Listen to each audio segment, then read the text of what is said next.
أعوذ بالله من الشيطان الرجيم بسم الله الرحمن الرحيم بسم الله الرحمن الرحيم. Sementara kalau kita lihat yaitu keutamaan yaitu ruku ataupun sujud, ini kalau di kitab yang lain itu disebutkan An Ibnu Abbas, itu dari Ibnu Abbas, qala Nabi, itu berkata Nabi, fa ruku'u, maka adapun ruku, fa'azimu fihi araba, maka agungkanlah di dalam rukumu itu Tuhanmu azza wajal yang maha tinggi dan maha mulia.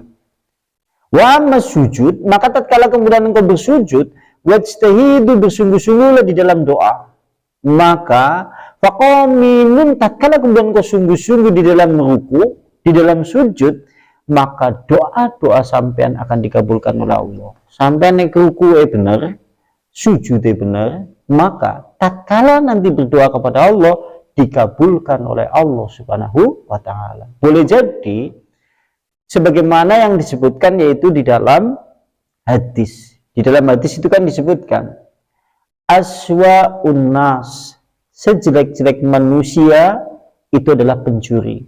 Kalimatnya gue, sejelek-jelek manusia adalah pencuri. Sejelek-jelek pencuri adalah yang mencuri sholatnya. Artinya maling pitik, maling ayam, maling medus, maling yang lain-lain lebih elek, lebih kalah elek daripada orang yang mencuri sholat. Jadi orang mencuri sholat lebih elek daripada maling sapi.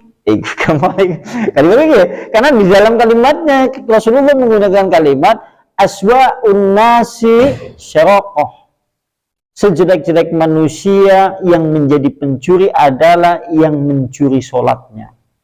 Selek-selek manusia pencuri, tapi selek-selek pencuri adalah orang yang mencuri sholatnya. Nah, lantas kalau para sahabat Rasulullah bertanya, ya Rasulullah, wahai Rasulullah, wa kaifa yusriku min sholatihi, lantas bagaimana orang itu kemudian mencuri sholatnya itu? Ya Rasulullah, sing dimaksud orang yang mencuri sholat. Kata Rasulullah, maka dia tidak sempurna rukunya, dan tidak sempurna sujudnya. Sampai naik ruku ambil sujudnya tidak sempurna, maka diberatkan pencuri sholat. Pencuri sholat mengungguli pencuri yang lain-lain. Wah, eleke ya. Karena kalimatnya menggunakan kalimat yaitu ismu tahdil, menunjukkan paling elek.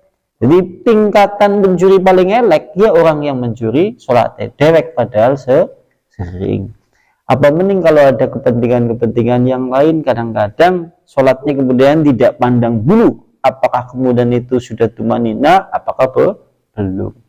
Kemudian kalau kita lihat tujuan pada kalimat sabbihisma rabbikal a'la, karena menyebutkan yaitu doa-doa ruku sekaligus kemudian mengajarkan terhadap permasalahan sujud, maka panjenengan disuruh untuk betul-betul bersujud, betul-betul kemudian ruku, penuhilah kemudian syarat persyaratannya, dan penuhilah kemudian segala rukun-rukun sujudnya, agar memang kita tidak termasuk golongan orang yang mencuri sholat.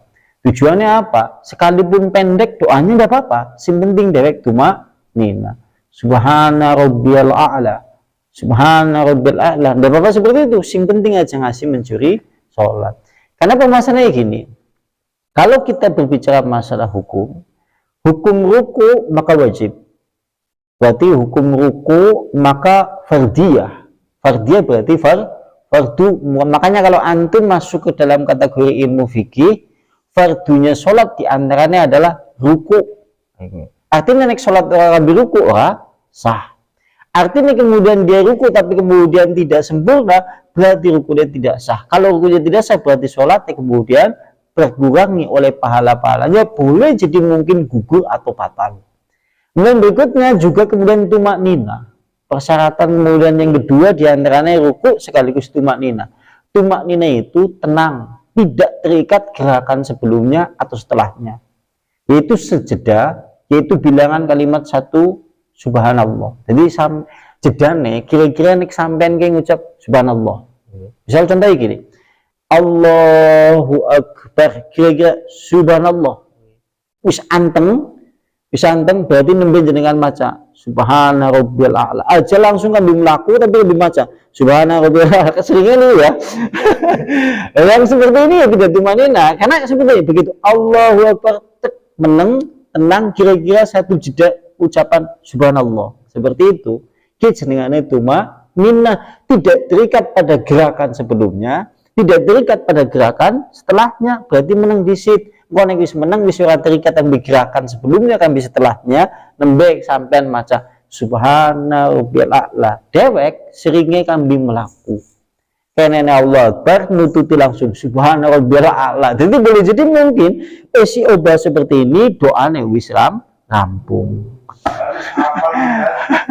bisa ini seperti itu ya ini seperti itu ini kan emang jangan sampai kemudian kita sholat tahun-tahunan berbicara dalam pandangan ilmu fikih, tetapi ternyata kemudian kurang begitu benar di dalam rukuknya. Karena Allah Subhanahu wa taala berfirman, "Warka'u ma'ar raqiin." Rukuklah kalian bersama orang-orang yang rukuk. Nah, sementara kalau kemudian kita lihat itu terkait masalah sujud. Sujud itu kalau dalam hadis Rasulullah sallallahu alaihi wasallam itu diantaranya anggotanya 7.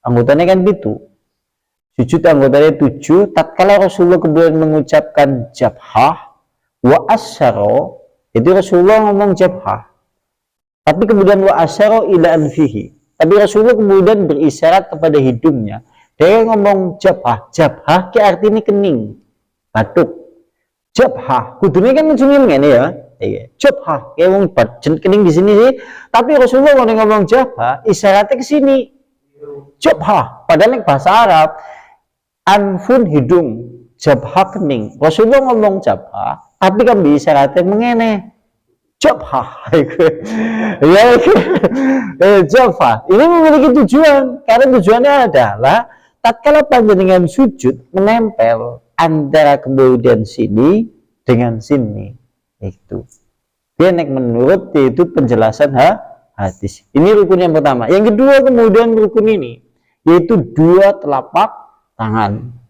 Dua telapak tangan kemudian harus menempel tidak terhalang oleh sesuatu kecuali karena hal-hal tertentu. Kemudian berikutnya adalah ini. Ya, lutut. Yang ngambang juga angel lah. ngambang ya. Kemudian berikutnya itu dua telapak kaki dalam posisi menghadap kiblat. Kemudian rapat, sujud, sikil burine rapat, terus kemudian begitu rapat, mingkup aja megar, orang rapat sampai nganggo sarung tok kan rapat itu jari rapat, kemudian jari-jarinya itu menghadap ke kiblat, jari-jari itu menghadap ke kiblat. Nah, segi perbedaannya adalah terkait masalah kalimat memanjangkan sujud. Kalimat memanjangkan sujud ulama berbeda pendapat. Ana sih memanjang memang posisi sujudnya. Mulanya kan ana nunjuk sampai ngerti wong sujud, tapi mendengar mengarung mana. Karena posisinya kalimatnya itu memanjangkan sujud. Nah, yang kedua maksud memanjangkan sujud adalah suwene. Kalau saya pribadi, kalau memungkinkan pakai dua-duanya untuk terhindar dari perselisihan ulama. Tapi nek nanguma kalau kemudian di masjid kadang-kadang kemudian kan penuh masjidnya kan orang mungkin musim habis sodol ya gitu bermasalah karena jarak antara sini paling-paling kan jaraknya segini kan kalau sholat di masjid sementara kalau sujud panjang memungkinkan ini akan lewat nek sujudnya posisinya mandan panjangnya karena saya sering melihat anak wong sujudnya dawal orang ini wong yang gede duduk sujud karena memang terkait masalah itu berbeda ulama tapi kalau saya pribadi lebih cenderung kepada pendapat sing suwe. Kalau saya pribadi seperti itu. Walau sekalipun dia tidak salah yang posisinya seperti itu. Karena ini memang penerjemahan dari ulama kita seperti itu. Nah, Allah malah. Alam ini sing seperti itu ya. Bisa nongol itu geng nah. Waduh, ya namanya sholat sih ya macam-macam. Itu seperti itu. Kalau kemudian kita lihat dalam riwayatan, sama ini juga tumanina karena tumanina bagian dari rukun. Sehingga tumanina berarti nek sujud dia tidak terikat pada kemudian perbuatan sebelumnya, tidak terikat pada perbuatan setelahnya. tenang terlebih dahulu, jangan kemudian melakukan apapun sebelum tenang. Tenangnya itu satu jeda kalimat subhanallah.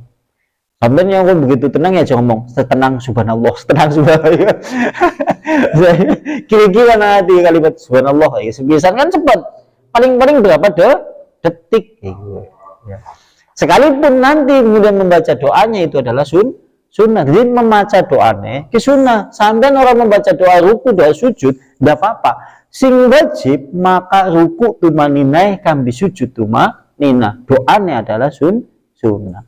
Dek sering kemudian mengguna sesuatu sing sunnah.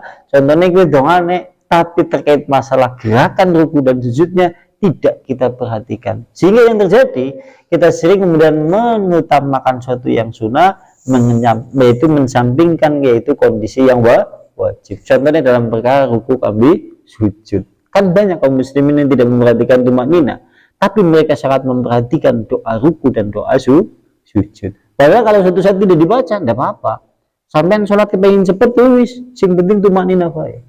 Doa nih karena itu adalah sunnah. Itu seperti itu maksudnya. Nah, makanya kemudian di sini ada firman Allah, Sabbihisma rabbikal a'la. Dan berikutnya, sementara kalau diriwayatkan yaitu riwayat yang lain. Ini riwayat yang lain. Sebagaimana tadi telah diriwayatkan oleh Abu Dawud dari Zuhair bin Harb dari Waqi, sebagaimana telah disebutkan di atas. Yaitu waqala haulaf Waqi, Abu Waqi Syu'bah dari Abu Ishaq, dari Sa'id dari Ibnu Abbas, yaitu mauquf, berkata yaitu Syauri dari Syudi dari Abdul Khair. Abdul Khair berkata, sami'tu Aliyan, sungguhnya aku mendengar Ali bin Abu Thalib. Ali bin Abu Thalib tatkala membaca Sabbihisma rabbikal a'la faqala, maka dia berkata Subhana rabbiyal a'la. Sama seperti tadilah, karena ini semuanya adalah yang melatar belakangi firman Allah surat yaitu Al-A'la ayat 1, sekaligus yang melatar belakangi yaitu doa-doa ruku. Kemudian diriwayatkan pula dari Ibnu Jarir, riwayatnya dari Ibnu Abbas, karena idza qara'a, tatkala kemudian Rasulullah membaca Sabbihisma rabbikal a'la, maka dia Rasulullah membaca Subhana rabbiyal a'la. Maksud membaca Subhana rabbiyal a'la di sini adalah bacaan doa ruku. Dan wa idza qara'a, maka tatkala Rasulullah membaca la uqsimu biyaumil qiyamah. Ayat sampean menghubung surat Al-Qiyamah nanti ayat 1, la uqsimu biyaumil qiyamah. Maka fa'ata ala akhiriha, sampai kemudian Rasulullah membaca yang terakhir kalimatnya, maka kemudian alaysa dzalika biqadarin ala ayyuhil mauta yaqulu, maka Rasulullah kemudian berkata subhanaka wa bala. Ini kalau dalam riwayat yang lain tatkala Rasulullah membaca yaitu surat Al-A'la, kemudian ayat 1 sampai yang ayat terakhir dia membaca yaitu subhana rabbil a'la pada bilangan ruku. Kemudian Rasulullah tatkala membaca la uqsimu biyaumil qiyamah sampai ayat yang terakhir yaitu bunyinya ayat yang terakhir adalah alaysa dzalika biqadarin ala ayyuhyil mauta yaqulu, maka Rasulullah berkata subhanaka wa bala, maha suci Allah dan dialah Allah yang berkuasa atas segala sesuatu. Sementara kalau di riwayat yang lain juga sama, riwayatnya seperti itu, hampir sama semuanya. Bahwasanya ini menunjukkan terkait masalah yaitu surat Al-A'la ayat 1 yang melatar belakangi itu doa ruku dan sekaligus doa sujud. Di antaranya itu. Besok berarti pada kalimat allazi khalaqa fasawwa. Ada yang mau ditanyakan, tafadhol silakan. Atau mungkin ditambahkan. Ini sampai wis ngantuk-ngantuk pajak. Sawane adem sih. Adem. Iya. Cukup ya. Dahtimu bihadza majlis ta'lim wa bidawati Rasulillah. Subhanakallahumma bihamdika asyhadu an la ilaha illa anta astaghfiruka wa atubu ilaik. Assalamualaikum warahmatullahi wabarakatuh.